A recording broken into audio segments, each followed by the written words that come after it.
네, 안녕하세요. 오늘도 저번에 이어서 이제 이 상식이란 책 같이 또 여러분과 소통하고자 영상을 찍어봅니다. 그 전까지는 이제 역사를 알아야 네가 이제 상식적인 인간이 된다.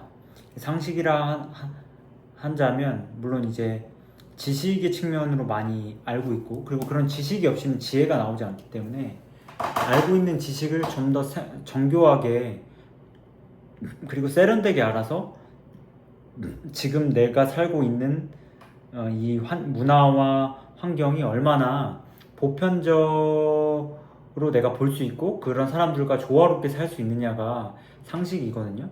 근데 그런 것들이 이제 역사를 공부하지 않으면, 공부하지 않는 자들은 되게 선동되기 쉽고, 그 선동의 결과로 이제 뭐 태극기 부대들이나 혹은 우경화가 되는 것 같아요. 그래서 올바른 생각을 갖기 위해서, 즉 그게 상식이죠. 그런 상식을 갖기 위해선 우리가 어떤 민족이었고 어떤 민족이었기에 지금의 나를 어떻게 이해할 수 있을까. 그러니까 상식이라는 거는 어쩌면 나에 대한 어떤 이해부터 궁극적으로 시작해야 되거든요.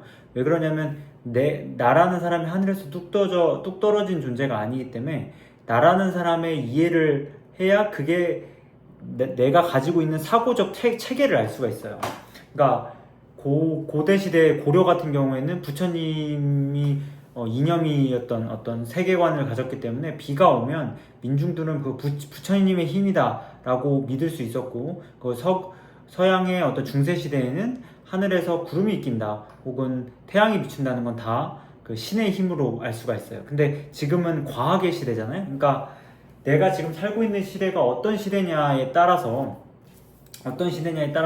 그게 내 사고의 틀을 결정하게 되고, 그렇기 때문에 그 사고의 틀과 함께하는 사람들 간의 어떤 그 사회적 관계를 좀 더 세련되게 하기 위해서는 나라는 사람이 어떤 사고적 체계를 갖고 있는지를 명확하게 알아야 돼요. 그래서 그 사람들과 어떤 분쟁 없고, 그 분쟁이라고 하면 뭐 갈등이 없는 건 아닌데, 그 갈등을 세련되게 해결을 해 나가거나 혹은 싸우지 않고, 그러니까 시간적 소모가 되는 어떤 싸움이 없어야겠죠. 그런 것들이 있어야겠습니다. 그래서 지금 여기 나와 있는 역사적인 많은 주제들이 있는데, 지난번에 이어서 사실 우리가 경상도가 굉장한 보수거나 혹은 우경화가 된다고 생각하는 역사적 사실들이 많을 거라고 착각할 수도 있는데, 사실 대구는 그 해방 이후 첫 번째로 미군정에 대항하는 10월 1일 그 민중항쟁이 있거든요. 이제 얘네들이 이제 미군들이 이제 쌀을 좀 수탈을 하는 어떤 그런 사건들이 몇몇 있어요. 근데 이게 사실상 그 대구나 부산 쪽은 이 전라도에 비해서 곡창지대가 아니기 때문에 그런 부분에 대해서 되게 민감할 수가 있거든요. 그렇기 때문에 그때 당시에 민중항쟁이 어떤 미군정에 대해서 있었고, 그 미군정에서 희생된 사람이 박정희의 친형인 박상희가 있었다라는 그런 것을 보다 하더라도, 우리는 이 대구가 어떤 보수의 콘크리트라고 보기보다도 사회적 저항을 실현할 수 있는 하나의 지역이라고도 우리가 볼 수 있는 거예요. 그래서 그렇게 이제 경상도를 너무 우경화만 되는 곳이라고 우리가 착각하면 또 안 되는 거고, 그리고 그렇다는 거죠. 그래서 이제 인간을 경상도나 전라도냐라고 나누는 게 아니라 보편성인 인간이란 측면에서 우리가 봐야 된다는 점을 알 수 있습니다. 그래서 불법 계엄 선포에 대한 이제 이 윤석열 대통령은 사실 인간이라는 것은 허물이 있거든요. 잘못하면 잘못이 있어요. 근데 그 잘못을 내가 인정하냐 안 하느냐가 굉장히, 그러니까 인정하고 그걸 이제 고치느냐 안 고치느냐가 중요하거든요. 근데 고치지 않는 것은 그게 진짜 허물인 거예요. 알면서도. 그러니까 그런 부분들이 이 지금의 어떤 비상계엄을 했던 많은 정치인들에 대한 비판이 아닌가 생각하고, 그런 마음이 결국 인하지 않은 마음, 인이라는 것은 씨앗과 같아서 모든 만물의 어떤 그 소통할 수 있고, 그러니까 왜냐면 씨앗이 내가 원하는 것만 세상과 소통하기보다도 내가 있는 이 장소에서 그 무한한 생명체들과 소통하면서 커가는 거거든요. 배척하지 않아요. 그걸 단지 자기의 세계관으로 걸러서 받아들일 뿐 그거를 배척하지 않는단 말이에요. 그러니까 내가 심은 땅에 있는 그 땅을 죽이기 위해서 씨앗이 자라는 게 아니라는 거죠. 그러니까 배척하지 않는다는 거니까. 그러니까 그런 마음이 결국 지금의 비상계엄 사태를 이끈 정부들은 문제가 있었다. 그래서 그런 것들이 사실 단군에 대한 해석에서 홍익인간이 인에 대한 신념이거든요. 우리가 가지고 있는 그런 부분들이 조금 그런 부분들이 이제 이 내란 전국에서 굉장히 잘못됐다라고 볼 수 있고, 그리고 우리 역사의 실상을 보면은 우리 역사가 사실 고인돌과 고조선으로 봤을 땐 굉장히 문명화된 나라인 거예요. 그러니까 고인돌의 거의 이 책에서 말하는 거의 50% 이상이 우리 고조선에서 발굴이 되거든요. 근데 우리는 이제 고인돌 아래에 뭐 어떤 유물이 없으니까 좀 고인돌이 이거 이게 피라미드나 어떤 왕의 무덤처럼 그 안에 무언가가 많이 있어야 그게 대단한 무덤이라고 우리는 착각을 하잖아요. 근데 돌이켜 보면요, 그 역사적 그 어떤 왕릉에서 나오는 유물이 어떤 그 검소함이나 혹은 그런 것보다도 화려함에 우리가 치중되고, 그 화려함이기 때문에 그 왕이 굉장히 영향력이 셌고 위대했다라고 좀 생각할 수도 있는 것 같아요. 근데 이게 내가 죽어서 거기에 많은 게 묻혔다는 건 내가 많이 헤쳐먹었다는 거거든요. 그러니까 왕의 입장에서는 많이 수탈을 한 걸 수도 있고, 물론 그게 자기가 그 대단한 부를 어쩌면 가졌던 왕이기 때문에 하는 걸 수도 있겠지만, 사실 결국 깨달으면 내가 알았으면 그거를 나누는 게 이제 본질적인 목표가 돼야 되는데, 그게 사실은 지금 왕들의 무덤을, 예를 들어 전 세계 무덤을 봤을 때 화려하다는 거는 백성들에게 수탈을 했고, 마지막까지도 그 수탈을 결국에는 죽을 때까지 가져가고 싶은 마음이었었던 거거든요. 그러니까 이 고인돌 무덤에서 하나도 안 나왔다거나 고대 왕릉에서 소박한 어떤 그의 역사를 발굴할 수 있는 흔적이면 굉장히 그게 어떤 왕릉보다도 굉장히 더 위대했다라는 생각이 들어요. 그러니까 우리는 무덤 안에 뭔가 진귀한 보물이 있어야 위대한 왕이라고 생각하지만, 사실상 제가 공부해봤을 때는 위대한 왕이고 진짜 백성을 사랑하고 그게 올바른 정치를 폈던 태평성대를 이루었던 왕이라면, 그 왕릉에 그 어떤 그 사람이 치세했던 역사적 책이 가장 큰 유물이 되지 않을까. 그러니까 우리가 세종대왕을 가장 큰 왕으로 거의 인류 역사 최고의 왕이라고 저도 생각을 하는데, 그 왕의 무덤에 대해서 우리는 존경하는 게 아니잖아요. 그가 생각했던 생각과 훈민정음과 민족에 대한 어떤 생각들, 그 백성에 대한 생각을 우리가 우러러보고, 그게 지금 세종대왕이 다른 왕들보다 위대하다는 걸 알 수 있거든요. 그렇기 때문에 이 고인돌 안에 어떤 유물이 안 나왔다고 해서 그 고인돌이 역사적 가치가 없다라고 생각하지 말고, 정말 이 고조선 문명에서 그 큰 무덤을 이고 갈 수 있을 만한 어떤 평등한 사회, 그러니까 큰 돌을 옮기기가 짜증나서 죽었는데, 물론 그 권력자라서 옮기기보다도 거기다 어떤 그 진귀한 보물을 숨겨놓기 위해서 올려놓은 것보다도 그 사람이 그러한 올바른 행동을 했기 때문에 그런 어떤 장례식의 풍습이 있었다라는 고조선의 문명도 좀 한번 제가 제 스스로 재해석할 수 있었습니다. 그래서 고인돌과 고조선, 그리고 쌀의 기원은 사실 동남아보다도 한강 상류가 였다라는 어떤 역사적 진실도 있고, 그래서 공자도 어떤 고조선의 문명을 인식하고 동이족에서 살고 싶다라는 이야기를 했거든요. 그러니까 이게 봤을 때는 공자라는 인물이 산둥반도 사람인데, 산둥반도가 굉장히 우리나라랑 어떤 문화적이나 이런 거, 그래서 우리가 산둥반도를 놀러 가면은 거기의 지역이 볼 게 별로 없다는 사람이 많아요. 왜냐면 우리랑 너무 친숙하게 어떤 문화적인 게 형성이 돼 있다 보니까.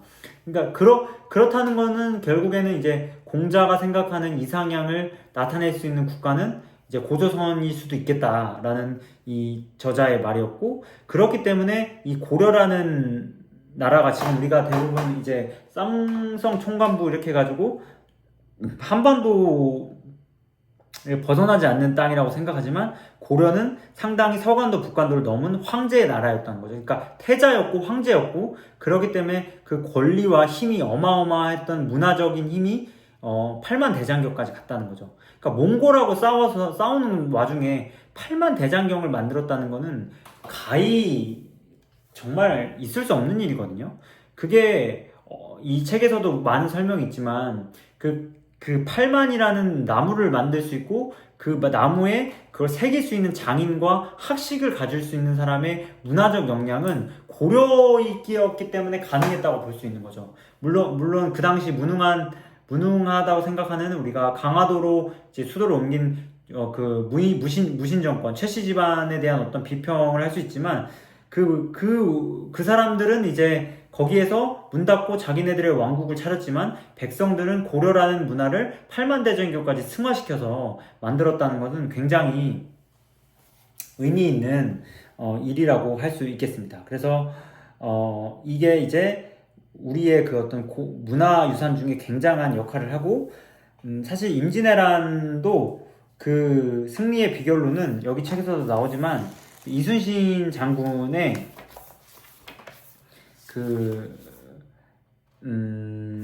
화포의 위력이라는 게 사실 우리가 그만큼 대단했다는 거거든요. 조선이 우리가 문의 나라라고 하지만 무에서도 굉장한 압도했었고 하지만 그 무라는 게 결국 선조라는 어떤 비열한 어떤 군주에 의해서 우리가 임진왜란을 굉장히 패전이라고 생각하지만 돌이켜보면 그럼에도 불구하고 이순신 장군으로 똘똘 뭉쳤던 우리 임진왜란을 보면 굉장히 무에도 엄청난 그 잠재력을 가지고 있었던 나라였다. 그렇기 때문에 우리가 일제와 병합됐던 어떻게 보면은 을사늑약 같이 우리를 이제 식민지화했던 일본에서 싸울 수 없었던 거는 우리가 무기적인 능력보다도 이순신이라는 리더십의 부재였다라고도 생각을 해볼 수 있습니다.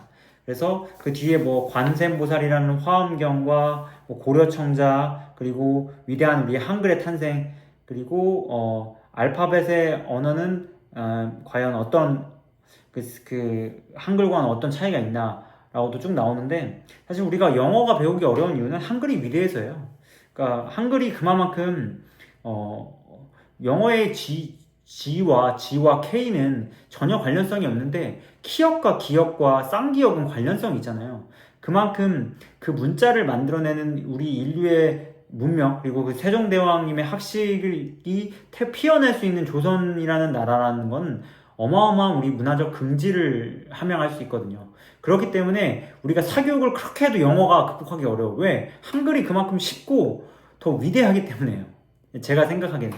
물론 영어 교육적 시스템이라고는 하지만 그 시스템을 넘어넘는 한글의 우수성이 첫 번째라고 봅니다. 물론 시스템도 문제가 있지만 영어를 아무리 배워도 한글의 그 어떤 표현력과 그걸 따라갈 수가 없어요. 왜냐하면 다른 필리핀이나 심지어 러시아 같은 나라도 영어를 자막을 쓰거나 이럴 수가 있거든요. 왜냐하면 그 나라 언어 자체가 그 자막을 깔 수 없기 때문에 우리가 그 핸드폰에 어떤 텍스트 메시지를 보낼 때도 한글이 더 편하거든요. 이게 글자 구성이라든지 이런 게 그런 걸만 보더라도 이게 정말 한글의 위대성이 대단하다라고 볼 수 있고 그게 이제 세종이라는 사람이 이 고려를 지나 조선까지의 어떤 그 역사적인 어떤 그 과제를 해결하기 위한 부진한 노력이었다. 그러니까 우리도 조선이라는 나라를 해결하기 위해서는 어쩌면 한글에 버금가는 그런 문화적 유산이 남겨질 때만 조선이 극복할 수 있는 거죠. 그러니까 8만 대장경이 고려가 어마어마하죠. 그거를 뛰어넘을 만한 한글이 있었기 때문에 우리가 조선을 생각할 수가 있는 거예요. 근데 이 책에서도 나오지만 조선을 우리가 조선 후기로만 기억을 하죠. 우리가 조선 초기에 한글이 나왔던 시대가 아니라 말기에 정조 사후에 세도 정치와 삼정의 문란과 이런 어떤 식민지가 되는 이 과정 속에서의 어떤 양반의 몰락과 부정부패가 우리가 조선 시대를 딱 떠올리면 이해가는 시대지만 사실 그런 게 아니거든요. 그러니까 왜냐 고려도 조선이 개창하기 바로 직전에 고려에 대한 모습은 어떤 그 문화적인 찬란함과 계급 사회에 대한 어떤 그 유연함, 유연함이 좀 있죠. 고려도 아무래도 그러니까 고려라는 나라가 신분이 좀 자유로웠다고 할 수가 있거든요. 조선에 비해서는 어쩌면. 근데 이런 부분도 책에도 나오긴 하는데 그렇기 때문에 이런 어떤 우리의 문화적 저력이 지금의 조선을 벗어나기 위해서는 한글과 버금가는 재산을 남겨야 하겠다. 그러니까 제 개인적인 스스로도 제가 조선인으로 넘어 대한민국에 사는 사람이라고 한다면 그게 진짜 그 한글과 같은 자기 혁명을 일으키지 않는 한 조선시대인으로 살아갈 수밖에 없다라는 점을 좀 생각해 볼 수도 있는 것 같아요. 그리고 지금의 현실, 뭐 박정훈 대령의 무죄 판결과 그거를 만드는 어떤 윤석열 정부의 더티 플레이죠. 이런 플레이들이 일어났고 결국 동학이라는 것도 이제 외세를 끌어들여서 그러니까 내 자국의 문제임에도 외세를 끌어들여서 해결하려는 무능력함을 알 수가 있죠. 근데 투자는 홀로 자기 원칙을 가지고 가는 거라는 것은 왜 그러냐면 타인이 해결해 줄 수 없어요. 왜냐면 투자라는 것의 리스크는 개인마다 다 다른데 그 개인마다 다른 리스크를 타인이 와서 해줄 수 있는 거는 굉장히 어려워요. 왜? 자기 자신을 가장 먼저 잘 이해할 수 있는 건 자기밖에 없기 때문에 라고 할 수 있는 거죠. 그래서 이 역사적인 그 맥락을 어떻게 보면 뭐 국뽕이라고 할 수도 있지만 이 역사적인 어떤 문화적 파워의 힘을 알고 살아가는 사람과 아닌 사람은 말의 힘이 다르고 그 땅 위에서 어떤 자존감이랄까 그 자기가 이러한 민족 위에 서 있기 때문에 자긍심과 내가 해야 할 방향을 알려주는 것 같아요. 그래서 그거를 가지고 안다라는 거. 그러니까 우리가 지인이라 여기서 보면은 번지라는 아이가 이제 공자보다 40살 아래인데 아이가 이제 안다라는 걸 물어보거든요. 그걸로 이제 마무리 지려고 하는데 이제 안다라는 게 뭐냐 할 때 공자가 지인이라 그래. 지인. 그러니까 사람을 아는 거다. 굉장히 이거는 혁명적인 거예요. 우리가 보면 인문학 하니까 인간을 아는 게 진짜 아는 것 같다라는 어떤 느낌적인 느낌만 들지 이 당시에 인간을 안다라고 말한다는 건 굉장히 혁명적인 거예요. 왜냐하면 지금도 주술이 판치는 마당에 그 고대 시대 과학이 없는 그 당시에 안다라는 거는 재정일치 사회이기 때문에 신을 안다라는 것이 굉장히 그 당시에 상식적인 의미였을 수도 있어요. 그러니까 상식적인 거라고 하면 이제 모두가 아는 일반적인 의미인 거죠. 근데 인간을 안다. 이거는 굉장히 혁명적이고 우리가 그렇기 때문에 인간으로서 살아가야 한다라는 보편주의를 함양하는 아주 시대를 초월하는 말이에요. 그리고 두 번째는 이게 인이라고 표현을 해요. 인. 근데 우리가 사람이라고 하니까 요즘은 다 모두가 투표권이 웬만하면 주어지고 그리고 어느 정도의 인간 중심의 사회다 보니까 인간만 너무 생각하다 보니 물건이 없는 사회이긴 하지만 인간이 중심이 되다 보니까 이 인이라는 것에 대해서 되게 우리가 다 그럴 거라고 생각하는 사람이라는 거. 근데 그 당시에는 민이라는 존재가 따로 있어요. 그러니까 민이라는 존재는 학문적으로 공부하면 뭐 눈이 좀 찔리고 뭐가 없고 하는 어떤 성곽 외벽에 사는 어떤 홀로 사는 사람들이거든요. 그러니까 그 사람들까지 포함해서 이제 인이라는 표현을 쓴 거예요. 그러니까 이 인이라는 표현은 이게 그 공자가 말하는 인종을 넘은 그 신분을 넘은 그 사람의 어떤 차별이 없는 무차별적인 단어라는 거죠. 그러니까 단순히 민을 안다 혹은 인을 안다 애민의 사상이 아니라 인간적 보편적 애심을 바탕으로 하는 말이에요.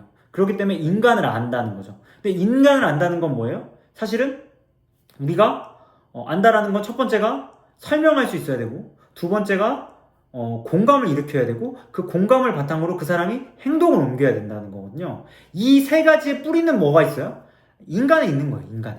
근데 우리 인간 지금 안다고 한다는 건 뭐예요? 지금 사회에서는 신은 이제 사라졌으니까 거의 무의미할 수 있으니까 지금은 뭐 안다라는 건 뭐예요? 시험 잘 봐서 공부 잘해서 시험 잘 보는 거예요. 지식적인 거죠. 하지만 공자는 아니죠. 너 자신을 알다는 소크라테스의 말처럼 인간을 안다는 게 진짜 안다는 거. 아까 그 세 가지. 결국 인간을 벗어나서 안다는 건 의미가 없다는 거예요.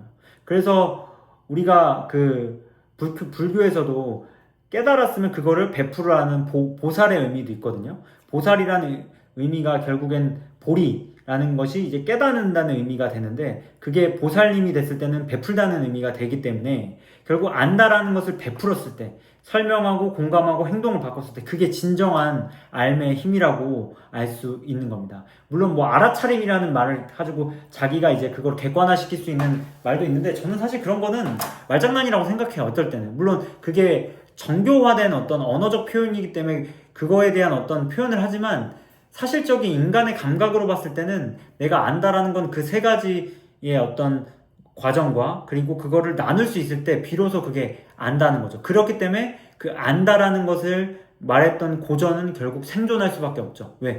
알미라는 건 생존할 때 의미가 있잖아요. 뭐 묻혀 죽은 지식은 산자를 살릴 수 없지만, 살아있는 지식은 산자에게 생존을 만들 수 있잖아요. 그러니까 결국 우리가 생존의 의미에서도 알미 결국엔 같이 가고, 그게 곧 이제 고전에서 우리가 느낄 수 있는 거죠. 그래서 이 상식이라는 것도 고정된 지식이 아니라 인간의 보편성을 함양하고, 그리고 아까 그 세 가지의 알을 함양하는 인간이라면 좀 더 우리가 삶을 풍요롭게 만들고, 투자를 할 때도 자기만의 어떤 리스크와 원칙에 따라서 타인과 함께 할 수 있는 투자를 할 수 있을 거라고 생각합니다. 물론 이게 이런 말을 과연 내가 할 수 있을까라는 저만의 반성도 시작되면서, 다음에도 또 여러분과 이제 책을 공유할 거는 경연이에요.